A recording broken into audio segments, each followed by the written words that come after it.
Awesome. So welcome to the ParentNet series part 3 and our quick overview.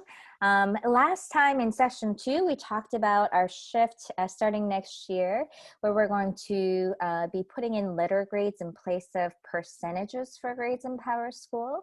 And that just as a starting point, going over the fact that, again, when we look at what constitutes an A, a 95 versus a 99, that still equates an A.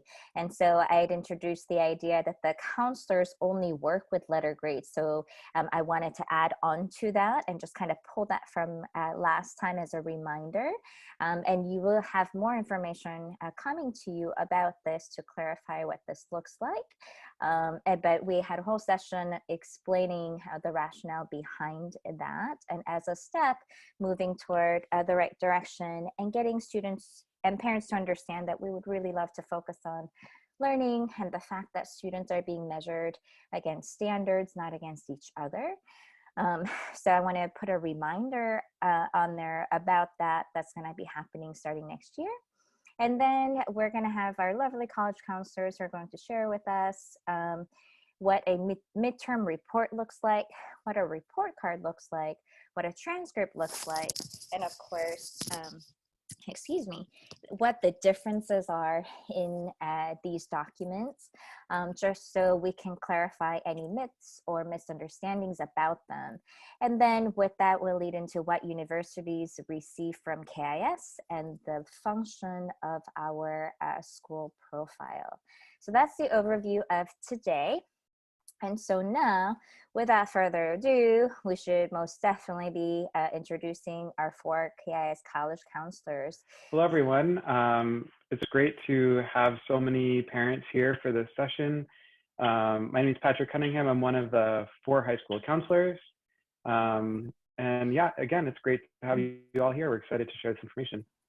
Hello, everyone. I'm Yolanda Edwards. I'm also one of the 4 counselors at KIS. Excited to have you here, and hopefully you have great questions, and hopefully we can help you just, get an understanding of some things. So thank you for being here. Hi, I'm Jennifer Dorn. I'm one of the 4 high school counselors as well. And just like the other ones have said, we're very appreciative that you could spend some time with us. We enjoy being as open and honest and transparent about these documents and the whole process as we possibly can. And we really appreciate your time. Good evening, everyone. It's actually evening where I'm at. I'm zooming in from Victoria, British Columbia, Canada. I'm the newest of the 4 counselors, but I've been doing a lot of these remote meetings, and I'm really excited to be here today.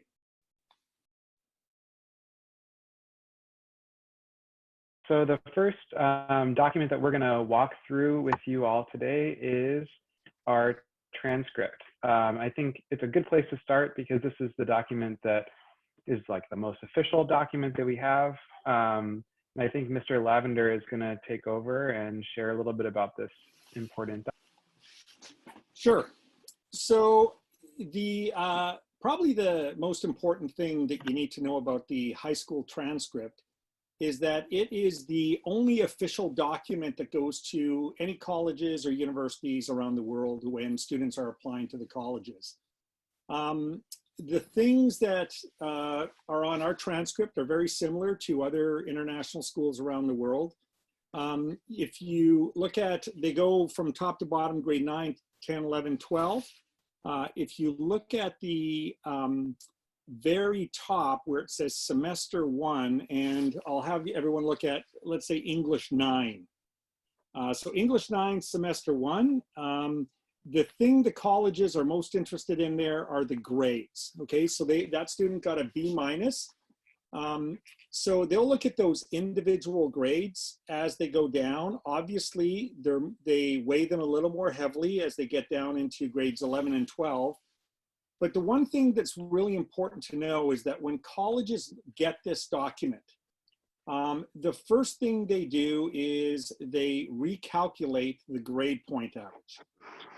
The grade point averages don't really matter that much, our grade point average. What matters to them is the individual grades in the classes. So that's very important.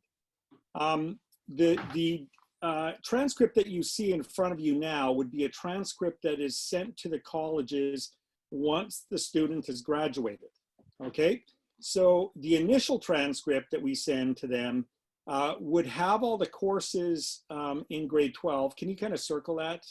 As you look at this document, what happens is that this document is shared with the colleges in conjunction with the high school profile. And the high school profile will show all of the courses that are available to students from KIS, and it shows the decisions they've made, the choices that they've made. And so when you first get this transcript from the school, there are no grades whatsoever for grade 12, okay? It lists the courses that they're in, but it doesn't list the grades that they have, obviously, okay? So, oh, and there it is right there. Okay, so this looks like the initial transcript they would get, and you can see that there are no grades down for grade 12. And so when they get this, this is the first thing they use to assess the student's application. Okay, it's the number of credits, where it says they receive 0.5 credit for something, that really doesn't matter as much to the colleges, with the exception of they're going to obviously weigh, say, English 11. They're going to look at that and they're going to see that is a full year course. So you can see that this student received 2 grades. They probably wish they were higher than a D plus and a D, but that's what they are. They received a grade for each semester. And then if you look below at one of the electives, you look at Computer Graphics 1, and that shows that it's just a semester class for the student. So obviously, or you would think that they're going to weigh the year-long courses heavier. They will never see a report card from the school. That's something that they don't use. They only use this single document coming from the high school. Everyone can see the GPA, total unweighted GPA, total weighted GPA. The colleges really don't look at that. It's not something, and that seems to be the first thing when we ask students, what do you think is most important to colleges? And they say GPA, and we go, no, that's not correct. It's actually grades. So grades and GPA are different things. A student could take a phys ed course or an elective course and get an A on it, or they could take an academic course and get an A minus, and that A would give them a higher GPA than that A minus. But the A minus in that academic course is going to be the most important consideration to the college. We just wanted to highlight down at the bottom right-hand corner of the transcript where it shows the grading scales and it shows the weighting of the courses for AP. Thank you. It will show an A equals a 4 point. And I just want to point out that currently it doesn't show the percent. It only just shows the letter grade and then the corresponding number that we use to calculate our GPAs. And I guess the reason that that's important too, when you start talking about that, how we give a 4.5 at Singapore American School, for instance, as an example, they will give they give a grade for, or a GPA for an A plus. And then other schools in the Middle East, they might give no weighting whatsoever. So when colleges receive these documents, for this student, let's say in grade, I'm looking at, say grade 12, the students take an AP Studio Art 3D. Other schools have that very same course. So what they're going to look at is the grade for the course, not the corresponding GPA, because it could be different. So basically when they get into the universities, the colleges, they basically take all of the grades, as in the letter grades that the student has received, and recalculate those so that they can compare students from all around the world. Okay, so it's not advantageous to have a weighted grade. It's not disadvantageous. It just, to the colleges, they just don't consider that. They look at the individual grades that the students earn. The next document we want to look at is our school profile. The transcript is a reflection of what one individual student has done during their time at KIS. The school profile is a document that we put together to show what all of the choices are for the students and a little bit more about the whole entire student body.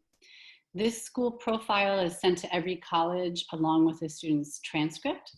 The school profile is also available online on our website if you'd like to look at it more. There's also paper copies all throughout the building. So for example, it will tell the universities how many students are in the graduating class.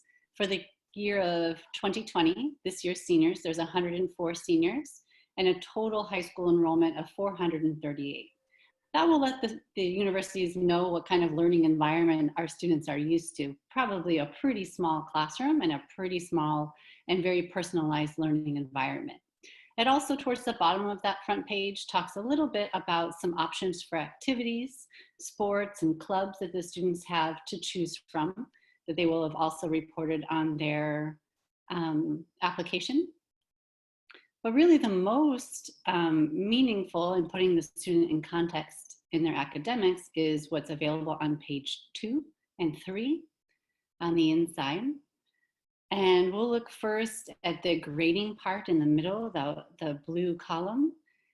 What this does, as Warren mentioned, we don't rank our students, so there isn't a first in the class or second in the class, but we do give colleges an indication of where they might fall.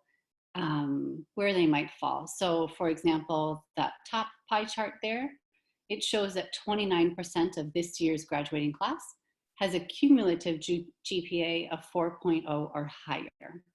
So that will tell the universities where about they are and also how many other students are there with them. It gives them a good idea of the learning environment. Down further in the column where it talks about the grading scale, it also shows what the transcripts did. It showed a letter grade and then the number that we use for GPA calculation. That section in the dark blue currently does show a percentage point, and that will change when that changes at KIS. But it also does show the letter grade and then the AP weighting or the regular course weighting. Further on the left, it talks a little bit about where the student may fall in regards to their testing. It shows mean scores for SAT in the different subjects, and it also shows a little bit more in depth about the AP exams that we administer and how many students or how many tests are scored at a 3 or higher at KIS. When we look at the third page of our school profile, this will tell a lot about the students' choices that they had in regards to their classes, as well as the sequencing to see how far they went.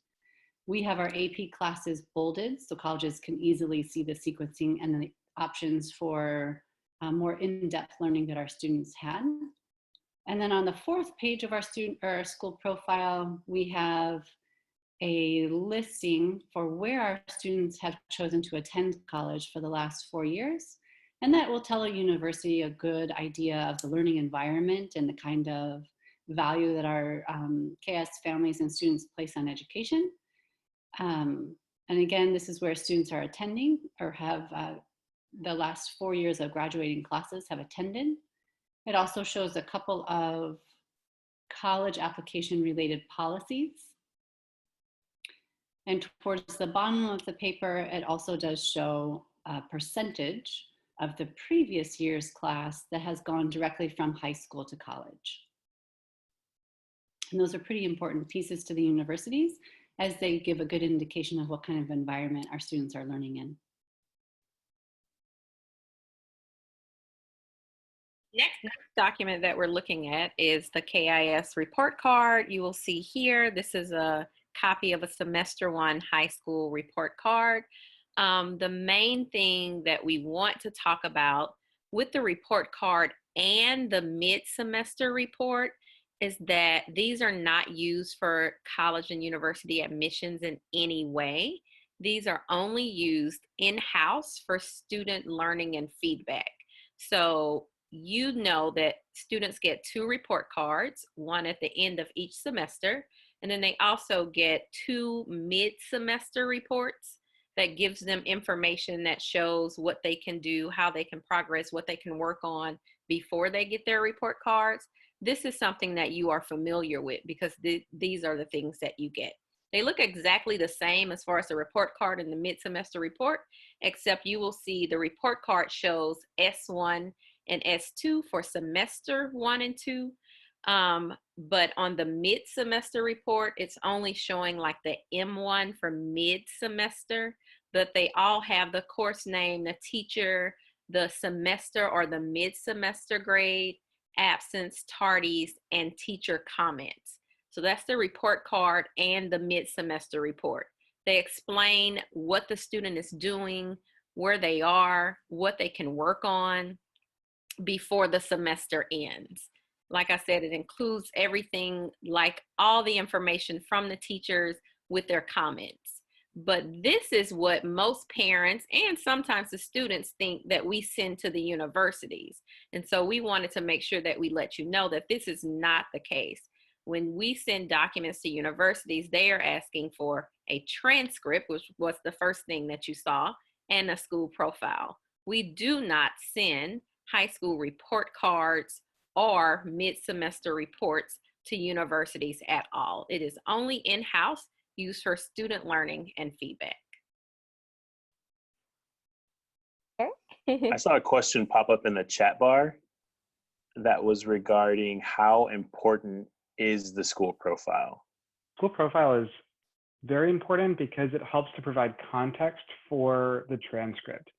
So typically when universities are looking at the transcript, for them, the transcript says a lot of information. It tells them what the student's interested in and how they've done in their classes and things like that. But in order to get a more full picture of what that actually means, the profile helps to put things in context. So as Jennifer was saying with the profile, let's say a student has all Bs or something like that in all of their classes. They can learn about them. There's a lot that can be learned just by looking at their grades, but the profile helps to put them in context with the larger class. Also, it shows what our average test scores are at KIS, so that will help to put that in context for how they're doing compared with their peers here. It also, Mr. Lavender in previous sessions was talking about grade inflation, and he said just by looking at our profile, he was able to learn a lot about grade inflation and the fact that that does not exist at KIS because our test scores, our average test scores are very, very high, and that matches our high grades. So you're able to see how just in general, that KIS is a very high performing and high achieving school in general. So all of these things, and also all the policies that we have, the fact that we have limits on AP classes, and the fact that we don't rank, all of that information is included in our school profile, and that all of that helps to provide a lot of context for the university so that they can make a more informed choice when they're reviewing our students' applications. I think when I've seen enough profiles from different schools. I'll give you an example. Well, I won't say who it is, but it's someone who teaches our Calc BC classes. If I look at the average score of those classes, I could be at any school throughout the world and I could see very similar grades on a transcript for those classes for, let's say it's Calc, AP Calc BC. The thing that gives me context about those classes and how strong KIS is, I can look at the AP scores too, and I can look at the SAT scores, and I can see it all. It's almost like it legitimizes the grade. And so before I was even hired by KIS, the first thing I looked for, because I knew this is where I was going to get the information I wanted, I looked at the high school profile, and right away, because I've seen enough of them, I looked at it and I could see how strong it is. And so what they'll do is it brings legitimacy. If you look at it overall, what the school's like, it brings legitimacy to the transcript when they're looking at that student. So they can tell very, very quickly if they look at this and they see these numbers. If you look at the SAT mean scores, and if you look at the the AP exam scores, 3 or higher, like that number really changes from school to school. And so for KIS, that's very high. I've been in a school previously, not my last school, but the school before, where that number would have been closer to 60%. And so the transcripts might have been the very same, but those AP scores, it just gives me context. And so just looking at this, they look at this and they will see how strong KIS students are as a whole. One other thing that they might look at is the matriculation list on this last page here to see where students have gone in the past. They might derive some meaning from this or they might not, but I think it shows that our students go to a variety of different schools and also some very, very selective schools as well. I think there's also one more piece that's on that same page, that the 94% of our students immediately after high school were leaving to go to college, and then an additional 2% were continuing the applications for the countries whose school years are one semester after ours. 96% rate of going to college right after high school is very high. And that really shows the value of education in our learning environment. And I think that speaks very highly to KIS. I would encourage you, most high schools have their school profiles online, and I would encourage you just to search up a whole wide variety of them just to see a wide range. Mm-hmm. It's quite interesting what you can maybe piece together from different schools' school profiles. It's really interesting. Any other questions from the parents? We got one. What are SAT subject tests? There's a certain, besides the SAT itself, which the students will take for admissions purposes, the SAT subject tests are, they're taken basically on, some are on the same day as the SAT, some are on separate ones. Students can take up to 3 of them at a time. They're not required for actually most universities, but some students will take them for specific universities that require them. Rather than the SAT, which is a broader based test, the SAT subject test will be on tests specifically. There's a Math 2 one, there's biology, there's physics. And some colleges, if a student is leaning towards, say, engineering, and I'll use an example, University of Toronto, they want students to take the subject test in physics. So that's different than the AP physics test. The subject test is totally on its own. So the subject test is used for admissions purposes, where the AP physics test is not used. The score is not used for admissions purposes. The next one is, well, the next scheduled one is June. We're hoping it goes forward in June. And certain tests are only taken at certain times. So if a student is taking a language test, they're going to take it in November. There's usually a lot of students that are taking the world history subject test. They'll take that in June. It's the only time it's offered. But the subject tests are used for college admissions. The only thing that I would say is that before any student signs up for them, they should really talk to their counselor, because it really is an individual thing. I think more students will take subject tests than they really need to. A lot of them will take them and then find out after the fact that they never needed to take them at all. And so their time could have been spent elsewhere. The differences between weighted GPA and GPA calculated by the university on their own, because we don't have the former in our transcript. Right, so I think this is going back to what Mr. Lavender was saying when he was looking at the transcripts. So we do report our GPAs. So like if when a university is looking at the transcript, they can see the GPA that we have calculated for our students. And the reason that that is important is because they can look at that GPA and they can look at the school profile and see where the student falls in the context of our school compared to the other students at our school. But what Mr. Lavender was saying is that typically universities will only look at it for that reason. What they'll then do is they'll disregard our GPA, and they have their own formulas to calculate their own GPAs. They might take out some classes that they don't care that much about. Universities have their own priorities for what is important to them. So they're gonna use our transcript however they want with their own formulas so that they can try to contextualize the applicant in the context of the larger application pool that they have, comparing students from all different schools around the world. So they have their own formulas for what they're gonna end up doing with our GPA, with our grades. But our GPA is only used in conjunction with the profile so that they can contextualize the student within our school.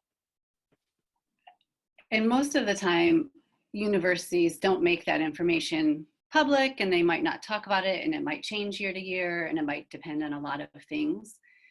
But for one example that is made public and is pretty clear cut, I would refer you to look at the University of California system.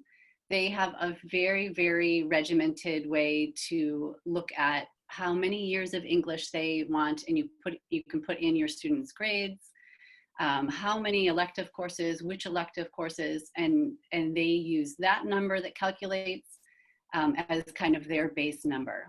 So that's just one way that you can look and see one example of that. But I also wouldn't spend a lot of time on that.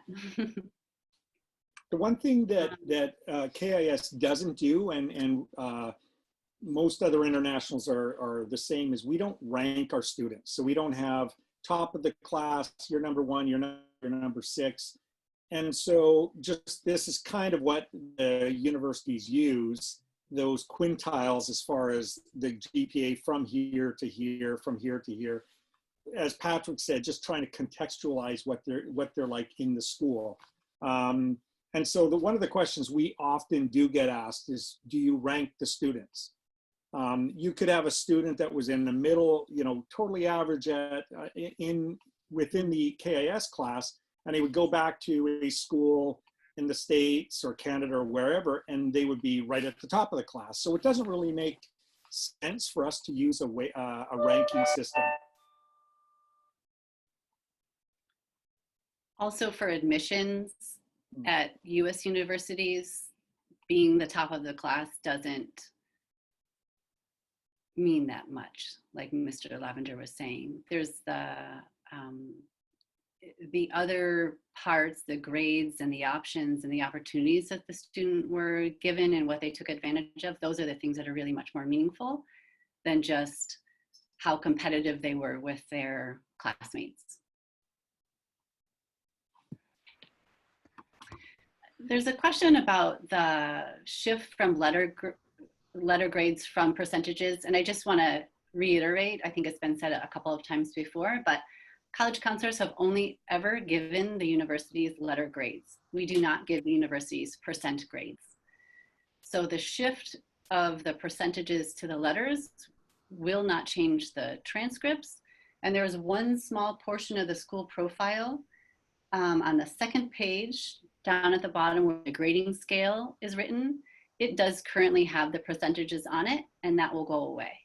But that's the only thing that will change. Down in that dark blue box, it currently lists the letter grade, the percent range, and then the 4-point scale that we have. And so that will change to just say, for example, A, 4.0, 4.5. Where it says 93 to 100, that column will be eliminated. That's the only way that we anticipate this changing our school profile. And then the other part of that question, I believe, Liz, if I can call on you to answer that, I think that is more of what you've been talking about the last couple of sessions. Yeah, absolutely. Amy and I can partner in that, in answering that. Amy, would you like to start, or would you like me to? Yeah, no, absolutely. So it's a really good question, and I think thanks, counselors, for that that reminder about what it will look like externally to colleges, and it really won't be a change. In terms of the changes involved in giving feedback, a more detailed written feedback. So Liz and her team with teaching and learning, as well as all of our faculty members, we spent a lot of professional development time, especially this year and going forward into next year, looking at this. So when you change from a percentage to letter grades, this is something that we've already have the roots for. We kind of have these two things running in place at the same time, but letter grades lend more to criterion-based grading and references that you can sort of say, okay, here's the characteristics of A-level work, listing them out and giving really clear feedback for students and for parents to be able to understand that, and developing really good rubrics that are tied to those standards that you would find in your curriculum. So looking at that in terms of feedback, developing richer, deeper feedback, that's always one of our professional goals, and that's something that we're going to continue to work towards. And being able to use letters to communicate this criteria a little more clearly and a little more distinctly, we feel is a really good shift that will give students more directed feedback. Liz, do you want to add to that? Yeah, absolutely. And in support of that, going a little further, if you, by the way, haven't been in the second session or watched the video, I encourage you to do that. I think that could help a little bit in terms of our explanation.